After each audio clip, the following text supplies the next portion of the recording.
Olá, senhores produtores, meu nome é Fábio Chiroma, sou responsável pelo controle da raiva na Iagro, aqui no Mato Grosso do Sul. Estamos hoje aqui, nós, Iagro, IMA e Agrodefesa, para alertar sobre o caso de raiva nas margens do rio Paranaíba, próximo da divisa dos 3 estados, Goiás, Minas e Mato Grosso do Sul. Olá, produtores rurais. Meu nome é Luísa Oliveira. Sou do Instituto Mineiro de Agropecuária. Estou lotada aqui no escritório seccional de Uberaba. E a nossa coordenadoria regional, ela abrange também esses municípios bem próximos à divisa, com Mato Grosso do Sul e com Goiás. E estivemos presentes agora numa força-tarefa, diante de um foco confirmado, 2 focos confirmados em Carneirinho, no município de Carneirinho. Nós fizemos essa força-tarefa com a coordenação do nosso gerente do programa de raiva dos herbívoros, João Marzatti. A nossa região do foco, onde está marcada aí, ela é bem próxima ao rio Paranaíba. Então, pela natureza do morcego, né, a gente já consegue uma análise sobre o caminho que ele tentou fazer, que eles estão fazendo e o perigo disso para os produtores próximos dessa região.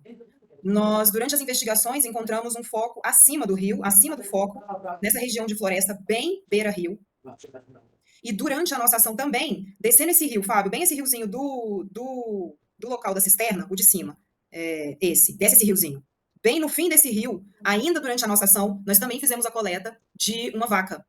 Foi encaminhado para análise, ainda a gente não tem o resultado, mas também foi sintomatologia clássica. Então, assim, ela dentro da área do foco. Essa coleta foi dentro da área do foco. Também fizemos uma captura na ponte, sobre a ponte a ponte Alencastro, né? Onde identificamos um abrigo maternidade de grande potencial também, pelo menos 300 indivíduos ali. Capturamos 64 animais, 64 morcegos hematófagos. E aí o nosso alerta para o Mato Grosso do Sul seriam basicamente as propriedades que estão na margem do rio Paranaíba, né, já que o foco de raiva está na margem do rio Paranaíba, e também os afluentes, no caso aqui o rio Barreiros e o rio Santana. Então todas as propriedades que estão na margem do Santana, esses córregos que desembocam tanto no Santana quanto no Barreiro, estão de alto risco para a ocorrência da raiva. Olá, produtores. Meu nome é Fábio Leal, eu sou servidor da Agrodefesa, Agência Goiana de Defesa Agropecuária, lotado em Itajá, região goiana aí que abrange as proximidades de Carneirinho, né, via Rio Paranaíba. Nós estamos aqui fazendo esse alerta porque a localidade do foco apontado aí pelo IMA, através da Luísa, está aproximadamente a 16 quilômetros da nossa região goiana. Então, como o Fábio Chiroma também orientou, a gente liga aí o alerta para os produtores rurais da margem do rio Aporé, na região goiana, e também na margem do rio Paranaíba, da região goiana. Porque o morcego ele também atravessa os rios, ele anda para lá, para cá, pelo foco, e pode acontecer de colônias entrarem em atrito aí e se contaminarem, né? E estarem localizadas na área goiana. Então, os produtores dessa região, da Olaria da Fumaça, das margens do rio Aporé e do rio Paranaíba, fiquem atentos, qualquer novidade aí, sintomatologia, notifiquem a Agrodefesa para a gente estar fazendo atendimento, bem como também a notificação de possíveis abrigos de morcegos. E é importante, pessoal, que essas orientações que o Fábio acabou de dar não é só para Goiás. É para Goiás, é para Mato Grosso do Sul, é para Minas Gerais. Né? Então, assim, para vocês terem uma ideia de que todas essas ações são únicas em todos os estados do país. Né? Então, assim, cada um dentro do seu território. Mas as ações que a gente realiza, seja no Mato Grosso do Sul, seja em Minas Gerais, seja em Goiás, as ações são as mesmas. Então, é importante os produtores estarem alerta a isso que o Fábio acabou de citar. Tá bom? Então, aos produtores aí dos 3 estados, né, que estão próximos ao foco, é muito importante essa orientação sintomatológica dos animais. Nós estamos vendo aí um animal no início da sua sintomatologia neurológica, onde se observa um andar cambaleante, quedas, né? E isso vai evoluindo de uma forma que o animal ele apresente também, às vezes, dificuldade de visual e até chegar ao decúbito. A hora que chega no decúbito, ele tenta se levantar com dificuldade devido à parte neurológica. Importante, tá fazendo uma observação, que quanto mais próximo da área central neurológica, que é do cérebro, for a espoliação, mais rápido vão ser as evoluções sintomatológicas, tá? Então, a gente tem um prazo aí de 3 a 7 dias para o animal chegar no ápice da sintomatologia neurológica. Às vezes você vai ver com 3, às vezes você vai ver com 7. E o final, a parte de evolução sintomatológica final é o decúbito, né? No qual o animal joga o pescoço para trás, que é onde tecnicamente a gente fala que é a sintomatologia de obstótono, né? E ele tenta levantar praticando os movimentos de pedalagem, que aí nessa ilustração a gente consegue observar a terra, o capim aí roçado, de tanto ele tentar pedalar para levantar. Então, quando tiverem essa sintomatologia, se atentem, não entrem em contato com a saliva do animal, nem o sangue de um animal suspeito. Notifiquem imediatamente os órgãos de defesa, tanto IAGRO no Mato Grosso do Sul, IMA em Minas Gerais, Agrodefesa em Goiás, para que a gente, que somos profissionais treinados, consigam fazer o atendimento para vocês. Esse é um exemplo de uma colônia de morcego hematófago, né? Então, existem várias opções de colônia, tanto casas abandonadas, cisternas, pontes de madeira, de cimento, cavernas, né? Então, todos esses são opções de abrigo. E nessa região apontada aí pelo foco que ocorreu recentemente em Carneirinho, produtores aí fiquem atentos às notificações, porque a equipe de captura consegue fazer a redução populacional de uma forma bem eficiente, garantindo, então, a redução dos casos de raiva na região. Mais uma opção, né? Então, ali a gente vê um oco de árvore bem grande, onde também é um possível abrigo, e também pontes, né? Como eu disse, pontes de madeira, pontes de cimento, sempre está sendo um abrigo muito atrativo na nossa região. Importante também mostrar como é feita a parte de tratamento, né? Com arfarina, que é a pomada vampiricida, a gente captura, pega o morcego, passa a pomada no seu dorso e esse morcego retorna ao seu ambiente natural, onde eles fazem a alimentação voluntária de indivíduos e também um lambe o outro, passando a fazer um controle muito mais efetivo. Grande informação que a gente, com a experiência que tivemos já ocorreu casos de até o produtor espantar o morcego do abrigo.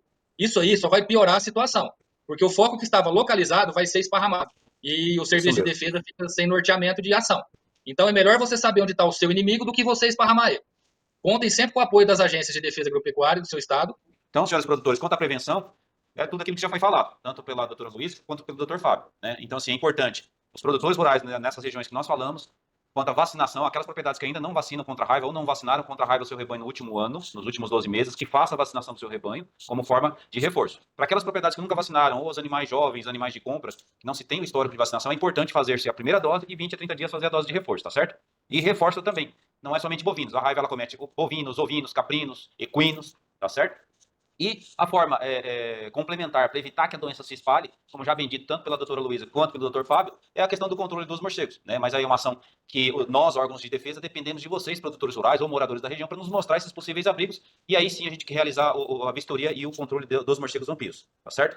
Aqui são ações, inclusive dessa foto da esquerda, é de uma das propriedades suspeitas de raiva, né? E aqui a ilustração também do colega Fábio fazendo a colheita do material. Então vocês estão vendo que é a colheita de sistema nervoso, de cérebro. Então se é cérebro, o animal tem que vir a óbito para que a gente possa fazer a colheita. Mas é importante também, pessoal, quando vocês virem os animais com aquela sintomatologia, não deixar para comunicar só a hora que o animal morrer. Então encontrou um animal com qualquer uma daquelas características que foi mostrada anteriormente, já comunicar o órgão de defesa do seu estado para que os nossos colegas possam visitar a propriedade, fazer a avaliação dos animais e, se pertinente ou não, colher naquele dia ou dias posteriores. E aqui, só para finalizar, para mostrar a ação conjunta que a doutora Luísa falou, da ação lá na Ponte Alencastro, né? Então, trabalhamos Iagro e IMA na região lá, né, fazendo controle, a captura aqui, ó, na mão do nosso saudoso Jomar aqui, ó, um pouquinho dos morcegos vampiros capturados, para justamente fazer o controle dessa espécie que é a transmissora da raiva. E aqui um reforço, né? É importante dizer isso aqui, que sempre o produtor tem um receio do órgão de defesa quanto à interdição, quanto à multa das propriedades, que sejam elas com animais doentes, sejam elas com possíveis abrigos. Então não existe interdição, não existe multa, não existe autuação para aquelas propriedades que têm animais suspeitos, animais doentes, ou aquelas propriedades que possuem abrigos, tá certo? E reforçamos, a raiva é uma zoonose e é fatal, pessoal, ou seja, ela é transmitida dos animais para o homem e não tem cura. Então qualquer alteração neurológica nos seus animais, não coloque a mão, procure um médico veterinário de sua confiança ou os órgãos de defesa do seu estado, tá certo? E aquilo que o Fábio também falou e nós vamos reforçar. A partir do momento que você espanta os morcegos ou destrói o abrigo deles, eles vão ter que procurar outro abrigo próximo. E aí sim, se algum desses indivíduos estiverem doentes, aí sim a disseminação da raiva entre os morcegos e, por consequência, para os animais da região. Então, produtores, diante da importância dessa doença, estamos agora em campanha de atualização de rebanhos. Então, no momento que você for ao escritório atualizar o seu rebanho, não é só bovino, são os equinos, são suínos, são ovinos, caprinos. Então, assim, todas as espécies a serem atualizadas. Informe-se, declare se você vacinou ou não. E prestar muita atenção com relação a isso, porque é uma doença fatal. Então, reforçando, né, que a doutora Luísa falou para a parte mineira do problema sanitário de raiva dos herbívoros, né, só reforçando, ficou muito bem concluído, que a única diferença é que em Goiás agora nós estamos em plena campanha de vacinação contra a raiva dos herbívoros, e é a última já anunciada, que vai do dia 1º de maio a 15 de junho, é uma campanha de 45 dias de vacinação, mais 15, até 30 de junho para a declaração. Então, alerta essa região da Olaria da Fumaça, divisa do rio ali Aporé e o rio Paranaíba, que façam uma vacinação bem responsável e notifique qualquer problema que estiver acontecendo na região agrodefesa. Senhores produtores rurais de Paranaíba, né, então, reforçando a região, então, tanto o Rio Santana quanto o Rio Barreiros e o próprio Rio Aporé estão em alto risco. Então, todas as propriedades que estão confinando com esses rios e córregos aí estão de alto risco para ocorrência da raiva. Então, é importante manter a vacinação do seu rebanho em dia e fazer as comunicações se tiver algum animal suspeito ou possível abrigo. Então, cada estado aqui pontua suas particularidades. Eu acho que é importante o produtor ter consciência de que não vai ser uma obrigatoriedade da vacina que ele tem que fazer, porque o prejuízo é dele, né? Além disso, além do prejuízo econômico, também existe o risco de morte de quem manusear esse animal. Então, para evitar esse problema tanto econômico quanto de saúde humana, é importante que você, produtor rural, faça a sua parte, que é a vacinação. Nós, órgãos de defesa, tanto IAGRO, Agrodefesa e IMA, estamos aqui para auxiliar vocês no sentido de controlar a doença da região. Mas para isso a gente precisa da ajuda de vocês, tá certo? Qualquer coisa, comunique com os escritórios de cada estado aqui mais próximo de sua propriedade rural. Um abraço a todos.